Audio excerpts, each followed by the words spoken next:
Good morning. I'm Monisa Klein here at the GBTA Broadcast Studio. And with me here this morning is Don Moore, who is the Senior Vice President for Business Rental Sales and Global Corporate Accounts from Enterprise Holdings. Thank you. Welcome. Welcome being here. It's great to be Welcome, here. Don. Thank you. So great to see you. Yes, see people live. See people. Not on Teams. Yes, not on Teams. It's a nice break, right? It's a great break. Great to be here. So, as business travel begins to resume, what are some travel trends that Enterprise is seeing with your corporate clients? Yeah, so for us, it's kind of a tale of two sides of our business for business rental. You have the airport travelers, we call them the road warriors, as you know.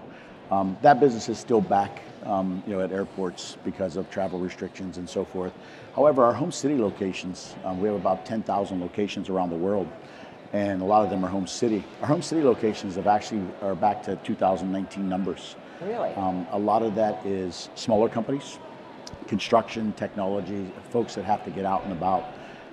And so that business has actually gone very well for us. You couple that with the fact that people are driving further instead of flying in some occasions. Our length of rental is higher, so our days are up.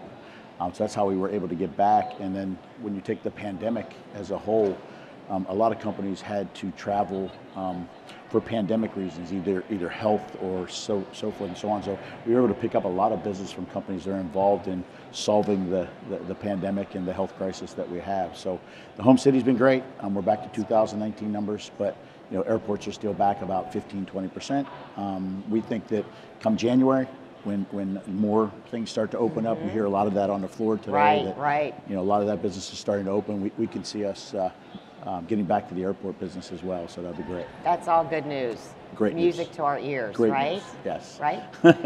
So the next era of shared mobility and sustainable transportation solutions is around the corner. What can we expect to see from Enterprise in this space? Yeah, so I know there's a lot of buzzwords about EVs right now, and so for us, it's EVs and connected cars. I'll talk about both of those if that's all right.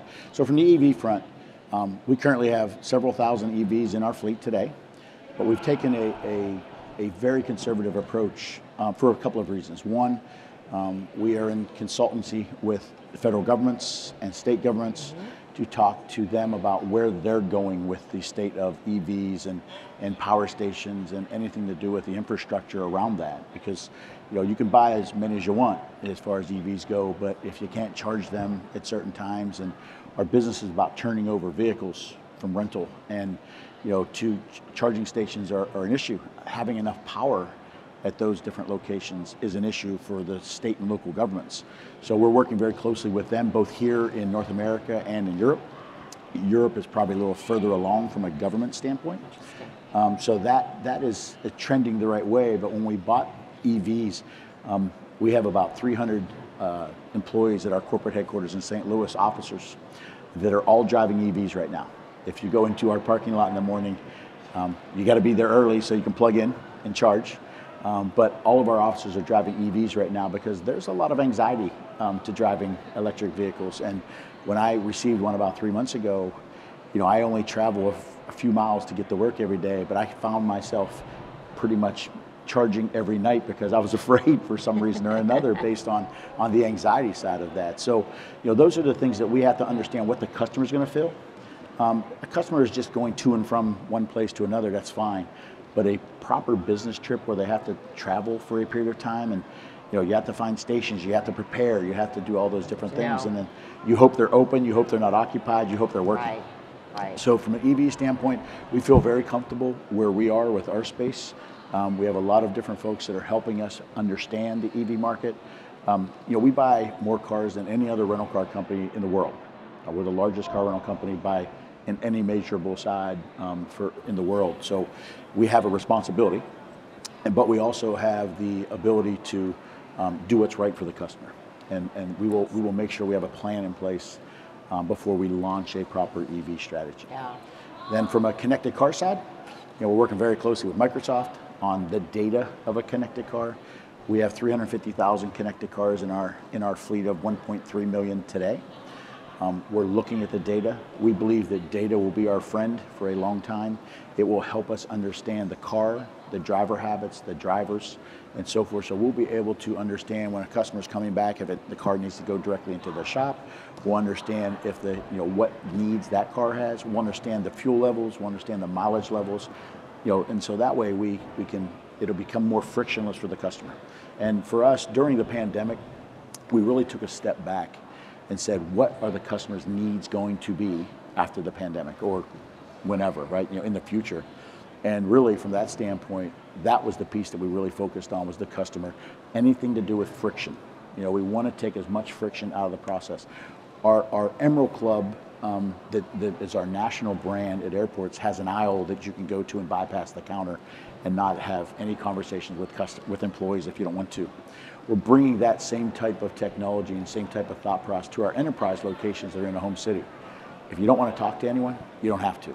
There'll be kiosks, there'll be those kinds of things that are coming in the future that we're looking at. So all those things kind of make up what we're doing from that side of the house, and we're really excited because we're private, as a privately held company. We do things, our family is very conservative that owns enterprise in regards to what we bring to the market. We want to make sure it's customer facing first and make sure that the employees and customers are both happy with the product. So that's great. It's exciting stuff for us coming forward. It sounds like you guys are being very thoughtful in how you approach the market. Yes. And I love all the focus on the sustainability aspect, because that was a reoccurring theme all throughout yesterday and this morning. So clearly top of mind for everybody, right? It's really important in our industry and in the world. Absolutely. So we have to do the right thing. So as we look ahead, what changes do you think that are here to stay in terms of customer expectations? Right. So Teams and Zoom and all the rest of them have really, us and everyone else is now an expert in using those products. But people, as you see here today, people like talking to people. Yeah. So we believe travel will resume in a way, 2019 numbers. However, it will be different. As I said earlier, the frictionless piece, people will want to have, they want to feel comfortable. Our complete clean pledge, they want to make sure that they feel comfortable getting in one of our vehicles. They'll drive more miles than they ever have in the past, because I think customers will choose to drive versus fly in some occasions if the trip is reasonable. They won't go with colleagues like they used to. They used to all jump in a car and go on a business trip.